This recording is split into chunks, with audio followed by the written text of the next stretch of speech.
welcome to the Expedition Channel, a journey into the writing of time. The year 2025 begins with an important date. On the 16th of March in Castel San Pietro Terme, in the province of Bologna, a big conference will be held at the Artemide Congress Center, anticipated the day before by a press conference open to accredited media, let's say. In this conference, we will talk about Giza, the pyramids of Giza, the Giza Plateau, and especially the Khafre project. I have the pleasure this evening, the honor as well, to see here together for the first time on the Expedition Channel, the main speakers of this conference, each with their own specific expertise, which even though they seem apparently different, one historical archaeological, one a more scientific approach, the other technological, are actually very complementary. I have the pleasure and welcome our main speakers, and I will start with Filippo Biondi. Welcome, dear, welcome. Good evening, Nicola. Thank you for the welcome. Thank you. Here we are, Professor Corrado Malanga. Thank you, Professor. Hello, hooray, we made it, hooray. And here he is. A big round of applause for you too. Great Armando Mei. Hello, everyone. Here we are. We're starting this year, let's say, with 2025, with this great conference indeed, because March 16th will truly be an important event, both for its significance and because the Congress Center is enormous. Basically, a lot of registrations, a lot of reservations are coming in. So it's clear that you can feel that there's something important. Now it's the first time you are together here on the channel, but the people will have the chance to see you live on the 16th of March. What I would like to ask is if then those who want to start do, what is the contribution that each of us ultimately gives to this project? Who wants to start? I'll start. No.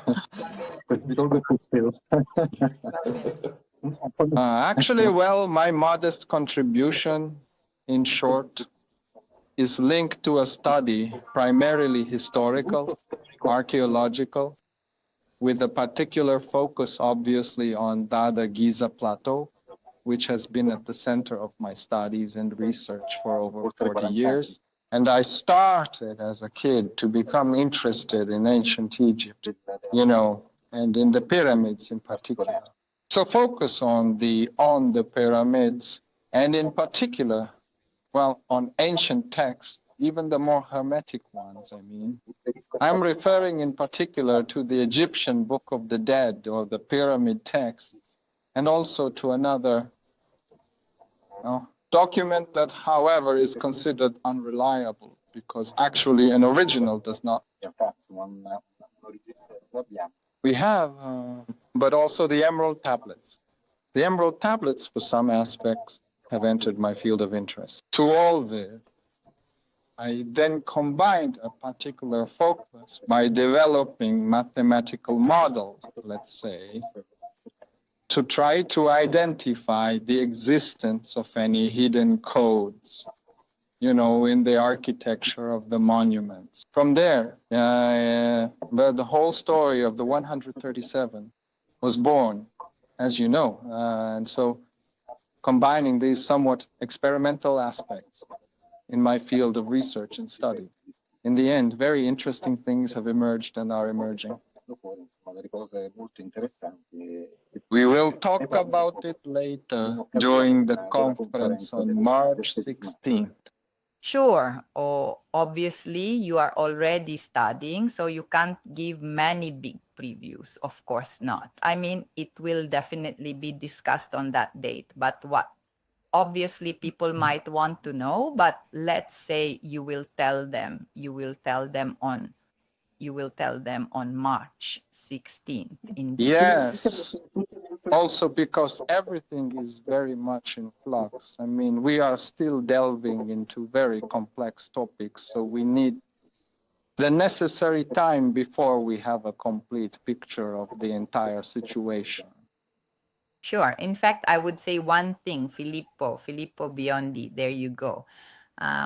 Filippo, I'm introducing you just because here on the channel, while Professor Malanga, Armando may have come several times. Obviously, it is the first time people see you. So I just wanted to specify that you are a research doctor in engineering of the telecommunications. You are the author of numerous publications in international journals in the fields of signal theory and statistical signal processing, mainly applied in the field of radar signal processing, right? For me, these are things. So many things, so many things. A summary, in short, of what it is. So for this reason, I ask you what your contribution was within this project. Yes, thank you. So my contribution was to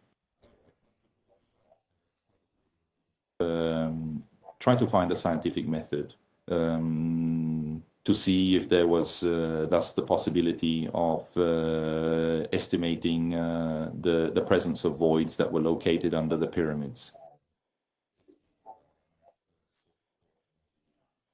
So in the Giza complex,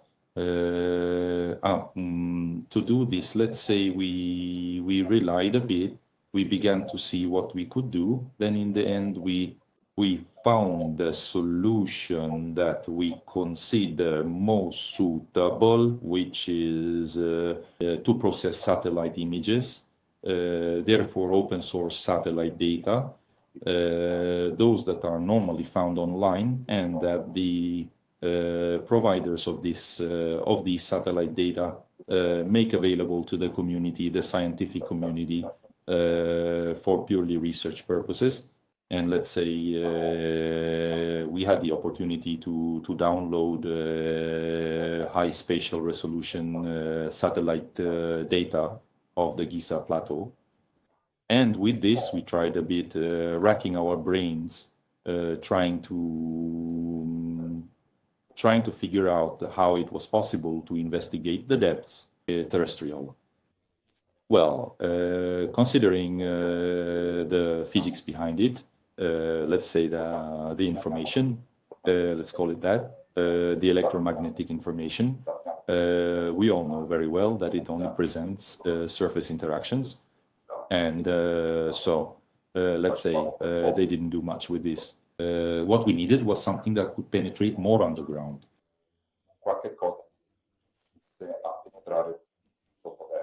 On this, we tried to push ourselves further, but in the end, persistence paid off, as we found a method, a so-called method to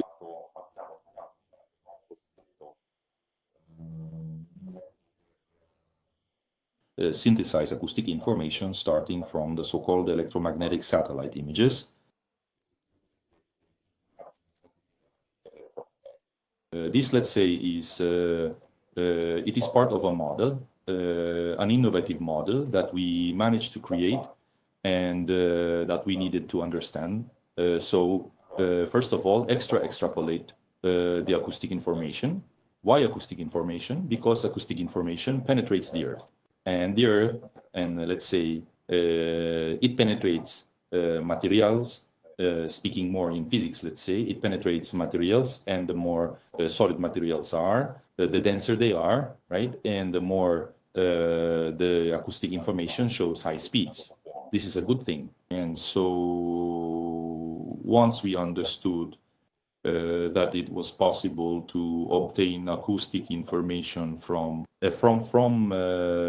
this satellite data, we only had to implement the so-called tomographic model. What is the tomographic model? The tomos model means slice tomos. The tomographic model suitably in engineering jargon, we say suitably inverted.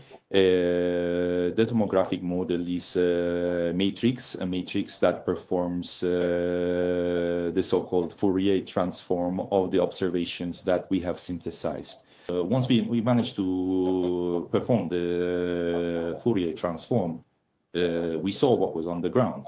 So we had the chance to see if appreciative, let's say at more or less significant depths, there could be voids, and thus in this case estimate their size, measure the distance from the Earth's surface, and possibly appreciate their shape with a certain probability, let's say, because it's not like we can take actual photographs of what's underground, but we were able to understand if the presence or absence of voids, the presence or absence of anthropic structures, the presence or absence of all those, let's call them energetic traits, that could help us understand the presence of structures made by.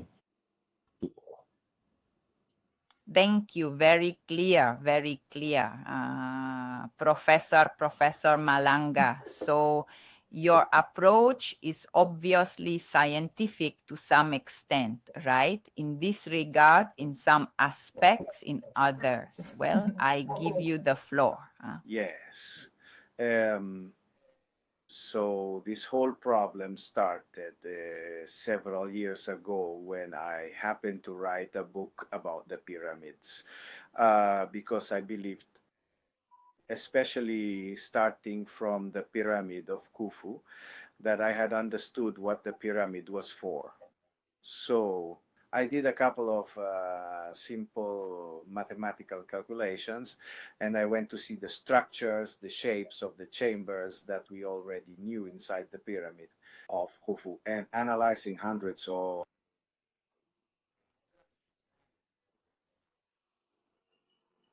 photographs. It seemed to me that the pyramid worked with the wind, worked with water, worked with air, essentially. That is, it was a kind of bell, a vibrator, in the true sense of the word, in the shape of a pyramid. That produced variations, in my humble opinion, in the perceptual type for people inside the pyramid, especially inside the pharaoh's chamber, and in the chamber, the one called the Queen's Chamber.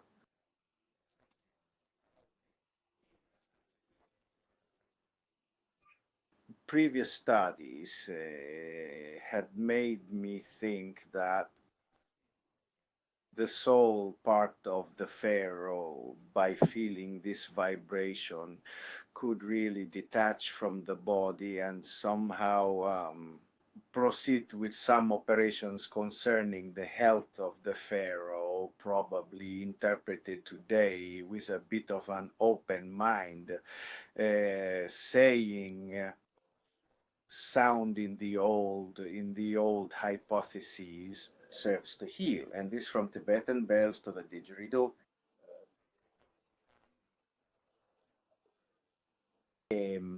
which is that incredible instrument, which is Australian, to the sounds of drums, all these vibrations then, that somehow were used to heal sick people. They could also be used inside the pyramid structure of the Giza Plateau to do something with the pharaoh. The pharaoh, practically, in my humble opinion, healed, did not die, something like that. Then official science will now tell us that things can be this way, because many scientific articles published from a biological and medical standpoint show that sound and light can somehow heal. Appetite grows with eating. At that point, I met Filippo, who told me, but we could see if all this is true or not. We should take some measurements. Satellite measurements could be taken, so we can see if the pyramid vibrates exactly at the frequency you claim, which you need for your calculations for to verify this hypothesis. And clearly, we began to look at the movement of the pyramid from the outside. But then we realized that we could do something else, look inside. And when we started to look inside with appropriate techniques and making some obviously observations that had never been made before, and we started to see that inside the pyramid, there was a lot of stuff that people didn't know about. There were inaccessible rooms, there were corridors, there was other stuff. And so there you go, with Filippo, we wrote another book showing all these things. And for the first time, clearly inside the pyramid, we could poke our nose, even if someone maybe did not want that. We could stick our noses in because without needing to move a single stone, we could construct a three-dimensional model using the various topographies. Then some time passed, and then we said to ourselves, but we met with May, who said, but it's useless to look under the Sphinx. It's more or less known what's there. Why don't you look under the pyramid of Khafre? Because there are historical data suggesting that there's a lot of stuff underneath. Probably the room of the god Thoth, with who knows what inside, because the ancient texts pointed in that direction. So what did we do? We took the radars, because there are obviously a certain number of them, and we looked inside Khafre. And at that point, we realized that things were becoming much more complicated, because Khafre is more difficult to inspect, because the stones are not all well placed and clean material, let's say, as in the case of Cheops. So there is more background noise. And not only is there more background noise, but there's a lot of stuff in there. And so while in Cheops, we had the opportunity to understand exactly how things were, because inside there were rooms. We could take those colored spots that appeared in the tomographies and know what they were. And so from that point, start to understand what the other spots were that we didn't know. In the pyramid of Khafre, nothing is known. Nothing was known. For ancient Egyptians, Khafre is a mountain of empty stone. Well, it's not empty at all. When we looked inside, there was a condominium, which I won't tell you now because we are still working on it and trying to build a three-dimensional model. And in doing so, we needed more satellites, more images, more positions, more tomographies. The topographies that obviously come together, we tend to build a three-dimensional image. To do this, it takes something that is a parameter that is always underestimated, which is consciousness, a consciousness parameter. You look at these spots of colors, at first you understand nothing. After staring at them for a week, there are two possibilities. Either you have lost your mind, or you have understood what the image in front of you was. That's roughly how it works. And so after dozens of things, we started to understand. But step back, move closer, cut here, cut there, sometimes a cut. He went a bit off, meaning that we had to look beside as well. We also had to look underneath. And there we realized, and this was the difficulty, that we were not just looking at Khafre, but at this point we were looking at the entire Giza Plateau. And at that point, we had to say, so let's see how to do it, because there are many things to understand. There were many, and we are trying to understand them. We've understood quite a few things. It is for this reason that it will be necessary to organize a press conference to tell people everything we have found. Everything we have found, and then I will conclude this part. These are real things. They are three-dimensional photographs. They are certainties regarding things. Maybe we cannot say for sure how many meters long it is and on an object, or exactly how tall it is, because it would only take more time. Otherwise, not everything can be done. However, the things we qualitatively found in there fundamentally make us understand once again that it wasn't the ancient Egyptians who built all this mess, huh?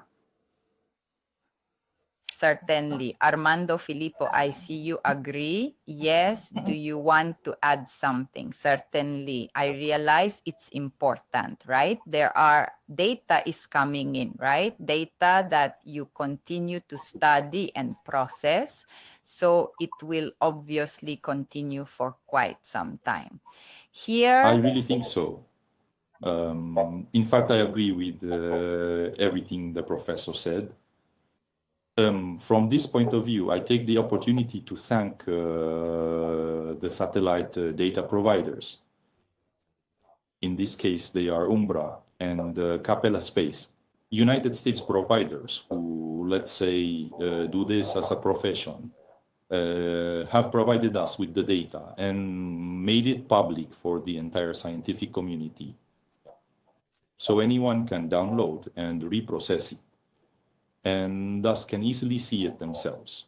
On the contrary, for us, we actually welcome, let's say, comparisons, but measurements made by other research groups. This is important. Scientific sharing is something important. So let me thank these providers.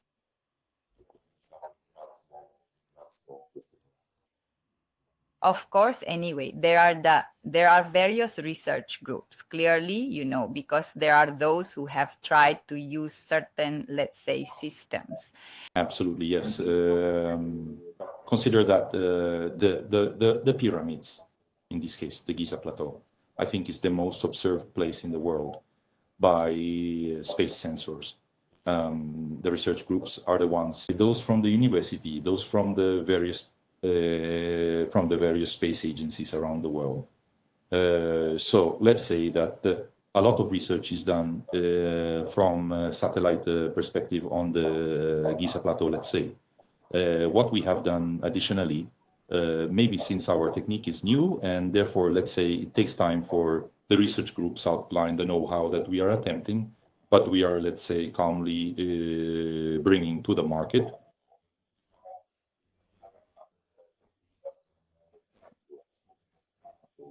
Of the research. This new technique that allows us to extract the information, acoustics not starting from the electromagnetic vision, because I repeat, the electromagnetic vision is done on a single surface, which does a lot. This because there are many spin-off entities that do a lot. For example, for estimating the so-called displacement, right?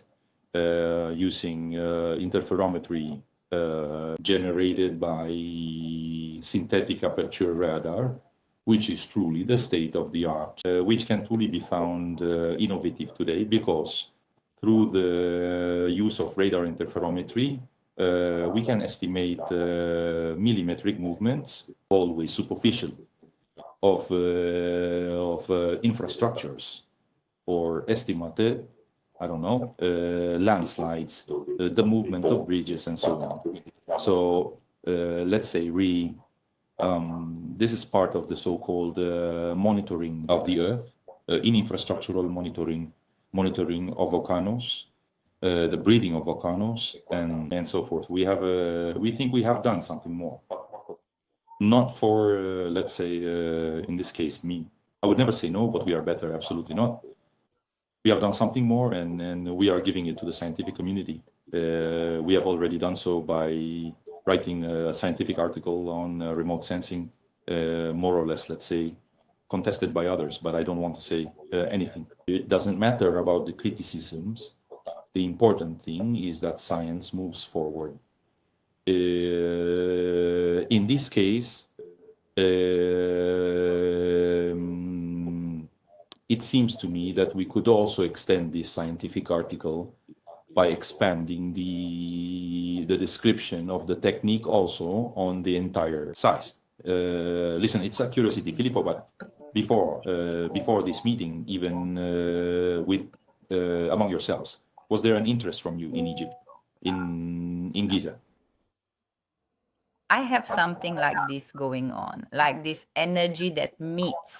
Yes, A lot. I remember when I was little, I liked reading books about the pyramids. That's true.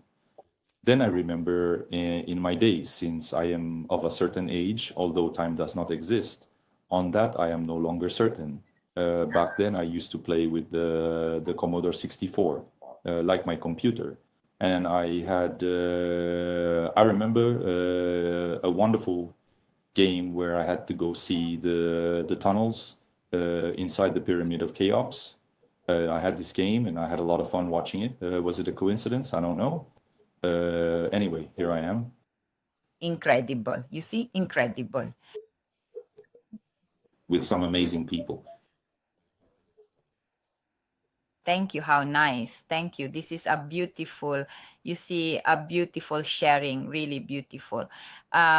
Armando, I think that for you too, it was born, I mean, you have always been obviously attracted, of course, by your research, your studies, but then in the end, you see how, in short, the God thought. I really feel like telling you, but here we are. Who knows? There's a lot of talk, right? Also about the God thought. My experience started, I was really a kid in the 5th grade when flipping through the school book I saw for the first time the pyramids of Giza. I must tell you the truth, it was a truly unique encounter because when I saw those images, it felt as if something, so to speak, shook me from within. And so, since computers didn't exist at the time, because I too am of a certain age, let's say, so to start getting a little more deeply interested in these subjects,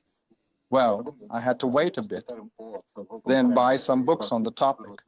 And I started with Alan Gardner, who is an English Egyptologist, just to start getting some more information about this world that fascinated me so much. And then from there, everything started.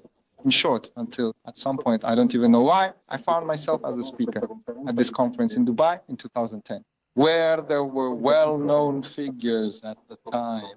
And anyway, I found myself there, and that's where it all began. And today I find myself with these wonderful people taking on this truly exciting project. How to say enriching, even from a human point of view, regardless now of the research, the study, because it's really nice to also engage with them.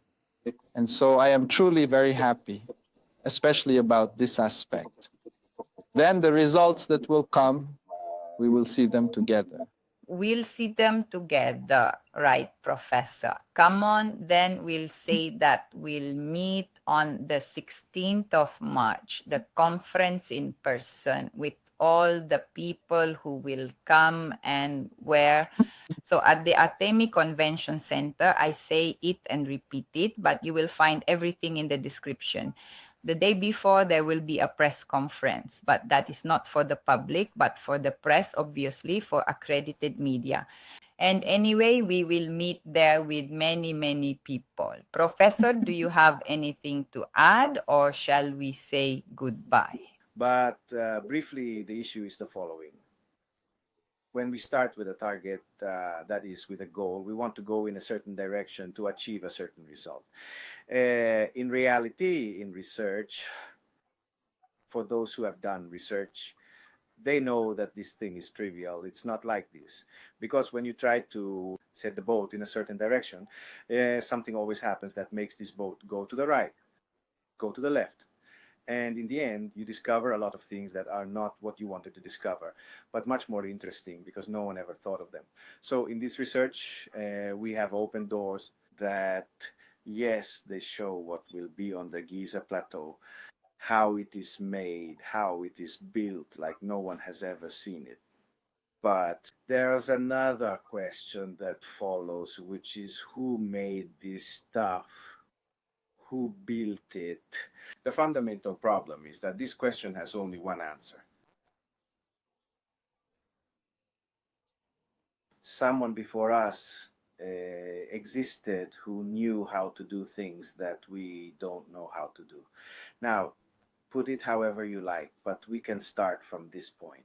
On March 16th, we will start from this point. At the end of the conference, we will start from this point, because now we need to understand who was there before. And understanding this means once and for all saying the history as it is written in the books is not true. Well, that's right. Well, I am happy as well as you, obviously, to be part of this event, to witness it, to organize it, to be there, to be present. In short, it's something that makes you feel that you are part of something, which indeed rewriting history is no small feat. So thank you, Professor. Thank you, Armando Mei. Thank you, Filippo Biondi. We will see each other again on March 16th. Thank you, everyone. Thank you again from the heart. Hello, thank you. Goodbye. Thank you. Bye.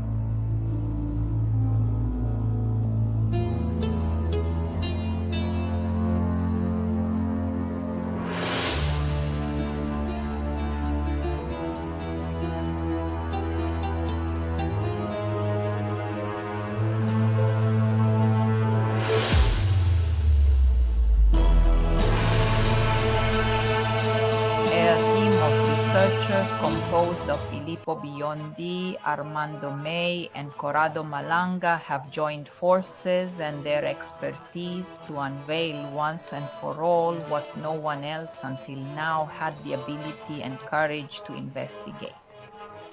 Already in some previous works, including some books and a scientific article published in an international journal, Malanga, Mei, and Biondi had retraced the history of the Giza Plateau, not only correlating the various monumental constructions with the ancient astronomical knowledge of the Egyptian people, but employing the most modern technologies implemented by the aerospace industry, and supported by a completely innovative approach that transforms electromagnetic information into a new phononic spectroscopy. The three researchers were thus able to observe the interior of the hidden structures of the pyramid of Khufu. It was finally possible to bring to light all of those internal structures of the monument that had been unknown until then, which Egyptologists had been trying to discover for years using non-invasive techniques. The idea of using SAR or synthetic aperture radar to observe the interior of ancient and until now impenetrable Egyptian megalithic monuments prompted the three scholars to apply their respective expertise in the endeavor of understanding what the true internal structure of the pyramid of Khafre, with the aim of placing the major constructions of the Giza Plateau in a more correct and broader historical context of ancient Egypt,